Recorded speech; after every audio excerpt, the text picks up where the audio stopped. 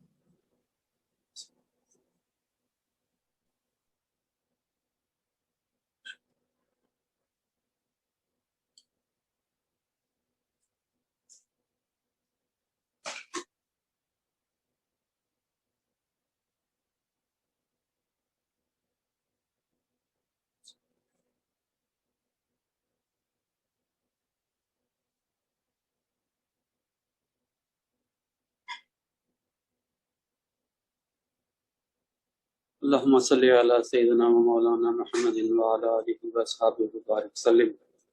اللهم أنت السلام ومنك السلام عليك يرجو السلام، حينا ربنا بالسلام وادخلنا دار السلام، تبارك ربنا وتعاليت يا ذو الجلال والإكرام، ربنا آتنا في الدنيا حسنة وفي الآخرة حسنة وقنا عذاب النار، وقنا عذاب القبر، وقنا عذاب الحشر، وقنا عذاب الميزان، ربنا ظلمنا انفسنا وان لم تغفر لنا وترحمنا لنكونن من الخاسرین، رب اغفر وارحم وانت خیر الراحمین۔ اے میرے پاک پروردگار، اس مجلس میں جو بھی خیر کا عمل کیا گیا، تلاوت کلام مجید کی گئی، سرکار کی حمد سرائی کی گئی، اور جو بھی دوستوں نے اظہار خیال کیا، اظہار یکجہتی کیا، سب کچھ تیری بارگاہ میں پیش کرتے قبول و منظور فرما۔ اے میرے مالک کائنات، اس ساری مجلس کا اجر اور ثواب سرکار دو عالم صلی اللہ علیہ وآلہ وسلم کی بارگاہ میں پیش کرتے قبول و منظور فرما، آپ کے اہل بیت اطہار کی بارگاہ میں پیش کرتے قبول و منظور فرما، خصوصاً بالخصوص یا رب العالمین، یہ جو اسپیشل آج کی یہ نشست قائم کی گئی سانحہ ماڈل ٹاؤن کے شہداء کے لیے، ان کی روحوں کو اس کا اجر اور ثواب پیش کرتے قبول و منظور فرما، ان کے درجات بلند فرما، سرکار دو عالم صلی اللہ علیہ وآلہ وسلم کی معیت عطا فرما، شہداء کے وارثوں کو یا رب العالمین ثابت قدمی عطا فرما، یا رب العالمین ان کو استقامت عطا فرما، مظلوموں کی داد رسی فرما، ظالموں کو جلد اپنے عبرتناک انجام تک پہنچا، یا رب العالمین سب کی خیر فرما۔ باری تعالیٰ جو بھی اس سانحہ ماڈل ٹاؤن میں ہمارے ساتھ یکجہتی کرتے ہیں اور ہمارے ساتھ اس کندھے کے ساتھ کندھا ملا کر چل رہے ہیں، پروردگار ان سب کو استقامت عطا فرما۔ باری تعالیٰ حکومت وقت کو بھی سانحہ ماڈل ٹاؤن شفاف طریقے سے چلانے کی توفیق عطا فرما۔ باری تعالیٰ اس سانحہ کے ورثاء کو پروردگار عالم جلد از جلد انصاف عطا فرما، انصاف کے منتظر ہیں باری تعالیٰ، کمزور ناتواں ہیں، یہ ظالم آدمی جنہوں نے ظلم کیا وہ طاقتور ہیں، پروردگار ہم کمزور ہیں، ناتواں ہیں، ہماری مدد فرما، یا رب العالمین ہماری مدد فرما۔ پاک پروردگار عالم جو بھی بیمار ہیں ان سب کو صحت یابی عطا فرما، یا رب العالمین جو گھروں میں، اسپتالوں میں، جہاں جہاں کبھی بیمار ہیں سب کو صحت یابی عطا فرما، مقروضوں کو قرضے سے نجات عطا فرما، دکھ تکلیفیں پریشانیوں میں مبتلا ان سب کی پریشانیاں دور فرما۔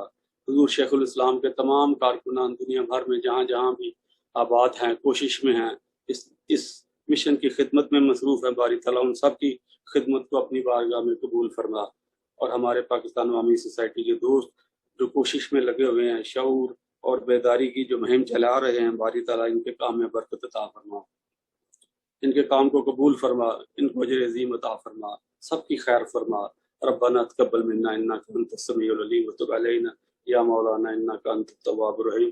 حضور شیخ الاسلام کو لمبی عمر خضر عطا فرما، ان کا سایہ تحت ہمارے سروں کو سلامت فرما، باری تعالیٰ سب کی خیر فرما۔ وصلی اللہ تعالیٰ علی رسول خیر خلق محمد وعلی آلہ وصحبہ اجمعین برحمتک یا ارحم الراحمین۔ لا الہ الا اللہ محمد رسول اللہ صلی اللہ علیہ وسلم۔ یہ پاکستان عوامی سوسائٹی کی طرف سے میں دوبارہ سب دوستوں کا، شرکاء کا تہ دل سے مشکور ہوں، شکر گزار ہوں کہ آپ نے ٹائم نکالا اور شہدائے ماڈل ٹاؤن کے ساتھ، ان کے لواحقین کے ساتھ اظہار یکجہتی کی۔ بہت شکریہ، اللہ تعالیٰ آپ کو جزائے خیر دے۔ بہت خیر، بہت جی سر۔